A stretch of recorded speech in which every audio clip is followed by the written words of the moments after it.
Good morning dear students हम अभी जो चैप्टर पढ़ रहे हैं वो है एरिया एंड इट्स बाउंड्री। तो कल हमने एरिया पढ़ा था कि भाई एरिया वो एरिया होता है कि जो भी कोई भी हमें शेप मिलती है उसके अंदर का जो स्पेस होता है वो एरिया होता है। अब ये बाउंड्री क्या होती है, जैसे कल मैंने आपको बताया था कि भाई जो जुनैद है वो गया था कारपेट लेने, अपने रूम के लिए वो कारपेट लेने गया था दुकान पे। तो दुकान जो शॉपकीपर था, जो दुकानदार था, उसने कहा कि भाई ठीक है, आप मुझे एरिया बताओ कितना है। अब उसको वो समझ नहीं आ रहा था एरिया कितना है। तो वो घर गया, उसने वो लिटिल लिटिल स्क्वायर्स बनाए और उसको काउंट किया, तो उसका एरिया निकाला। अब बात है कि उसने वो कैसे किया, ठीक है। तो उससे उसको क्या मिला कि भाई अब उसको बाउंड्री भी तो पता होनी चाहिए ना, कितनी है कमरे की बाउंड्री कितनी है। वो जो शेप उसने निकाला वो अंदर का निकाला, तो बाउंड्री तो उसको पता नहीं थी। तो उसने मेजर जब की बाउंड्री, तो मेजर की कि एक साइड से जो रूम की लेंथ आ रही थी वो 10 सेंटीमीटर आ रही थी, और दूसरे साइड से 10 फीट आ रही थी, और दूसरे साइड से मैं आपको दिखाती हूँ जो कल वाली ये बनाई थी, डायग्राम बनाई थी। तो एक साइड से उसकी 10 फीट आ रही थी, ठीक है, दूसरे साइड से 8 फीट आ रही थी, फिर एक और साइड से 10 फीट आ रही थी, और फिर चौथे साइड से 8 फीट आ रही थी, ठीक है।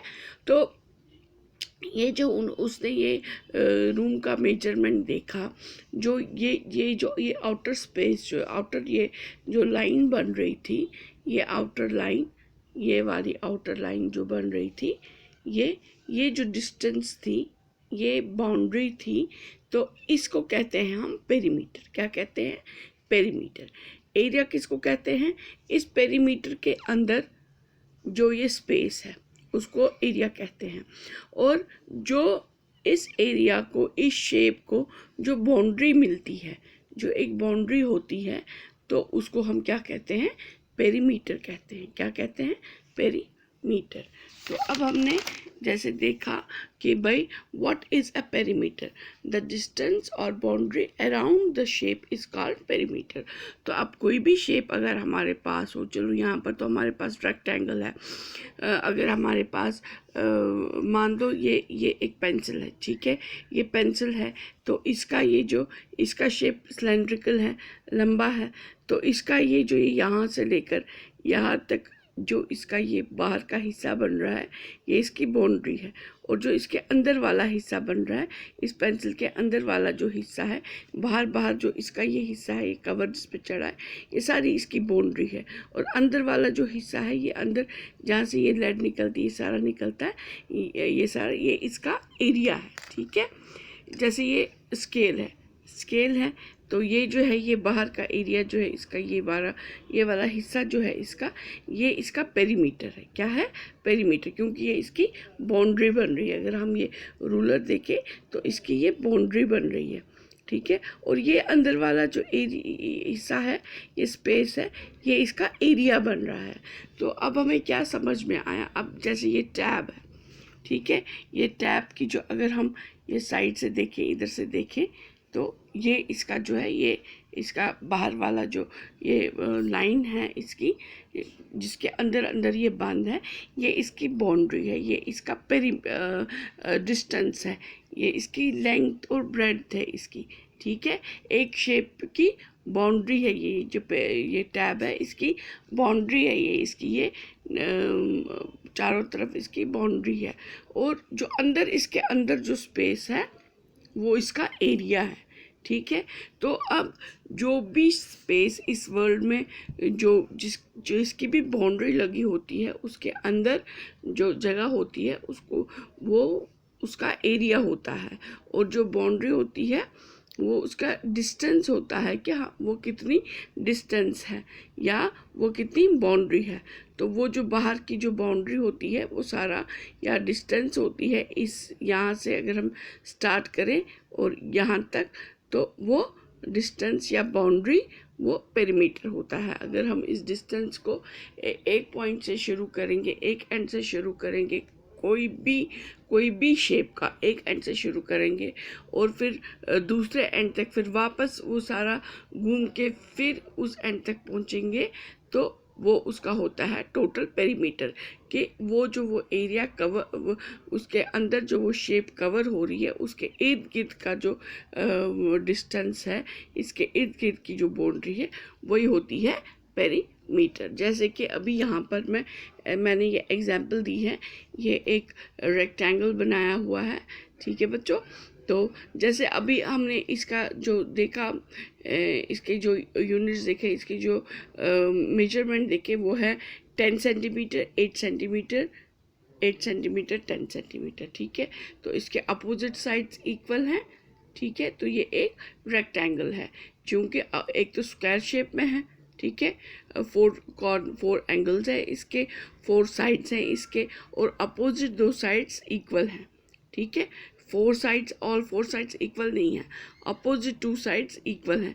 तो ये बताता है कि ये रेक्टेंगल है। तो अब हम इसका पेरीमीटर कैसे निकालेंगे? तो पेरीमीटर ऑफ ए रेक्टेंगल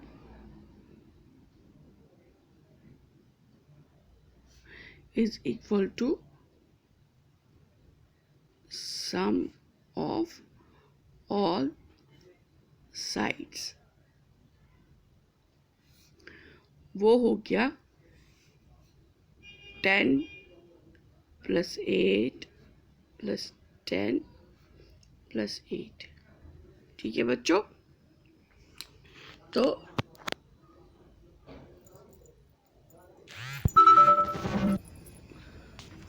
ये इसका पेरीमीटर है। ये बराबर हो गया किसके? 10 + 8 हो गया 18, 18 + 10 हो गया 28, 28 + 8 हो गया 36। तो ये है 36 सेंटीमीटर। तो ये 36 सेंटीमीटर क्या निकला हमारा? पेरीमीटर। अब अगर हमें एरिया निकालना हो, तो एरिया हमने कैसे कर निकाला था? एरिया हमने अगर देखा हो, हमारे पास एक फॉर्मूला आ गई कि एरिया जो बराबर है, area is equal to length into breadth, ठीक है। तो हम क्या करेंगे? Area is equal to 10 × 8 is equal to 80। इस केस में सेंटीमीटर है, यूनिट सेंटीमीटर है, तो सेंटीमीटर स्क्वायर, ठीक है बच्चों। अब ये स्क्वायर क्यों आया? क्योंकि मैंने आपको कहा था कि जब हम किसी का एरिया देखते हैं, हम क्या करते हैं, हमें एरिया कैसे पता चलता है? हम 1 यूनिट और 1 यूनिट लेंथ, 1 यूनिट ब्रेथ, हम ये स्क्वायर्स बनाते हैं। अब यूनिट यहाँ पर क्या होगा? अगर सेंटीमीटर में है तो 1 सेंटीमीटर बाई 1 सेंटीमीटर का हम स्क्वायर बनाएंगे, और फिर देखेंगे ये कितने स्क्वायर इस जगह पे फिट होते हैं। तो वो जितने स्क्वायर फिट होंगे उतना उसका एरिया होगा।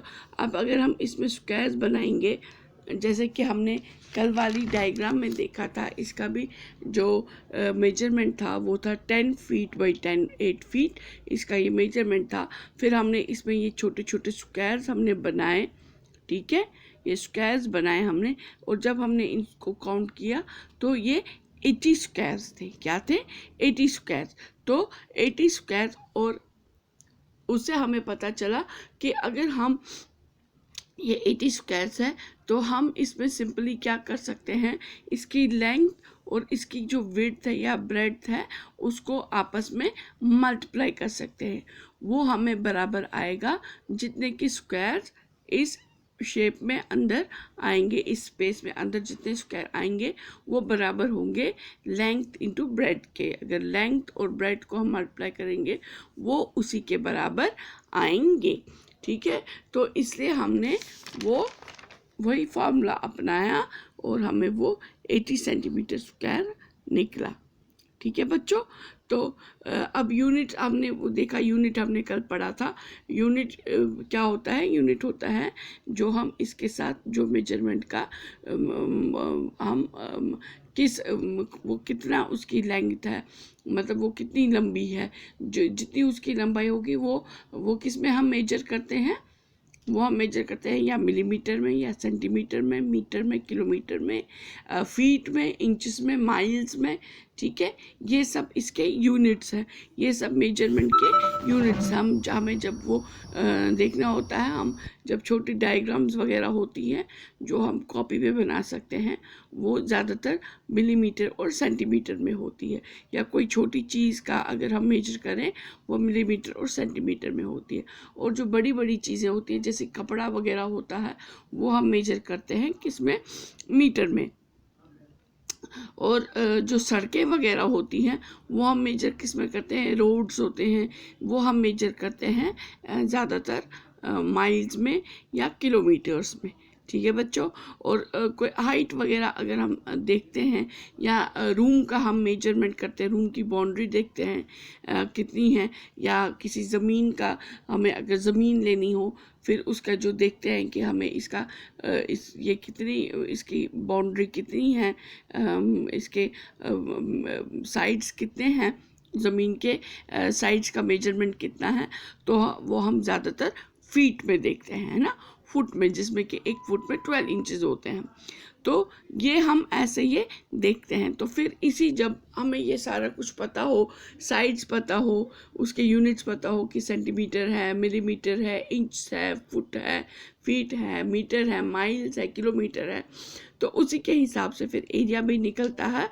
और जो वो एरिया निकालते हैं, एरिया के लिए हमें उसकी यूनिट पता होना चाहिए और साथ में उसका लेंथ और ब्रेड पता होना चाहिए। अगर स्क्वायर या रेक्टेंगल में हो तो उसका फिर हम उन दोनों को मल्टीप्लाई करके उसका एरिया निकाल सकते हैं, उस स्पेस का एरिया निकाल सकते हैं। और पेरीमीटर के लिए क्या हमें पता होना चाहिए कि इसकी जो बाउंड्री है उसके मेजरमेंट्स कितने हैं। तो जैसे कि यहाँ पर अभी ये रेक्टेंगल है, तो इसका एक साइड 10 सेंटीमीटर है और एक साइड 8 सेंटीमीटर है। फिर जो अपोजिट साइड है वो फिर से 10 सेंटीमीटर और 8 सेंटीमीटर है। तो जैसे कि ये रेक्टेंगल का आ गया, और स्क्वायर का भी ऐसे ही हम देखते हैं।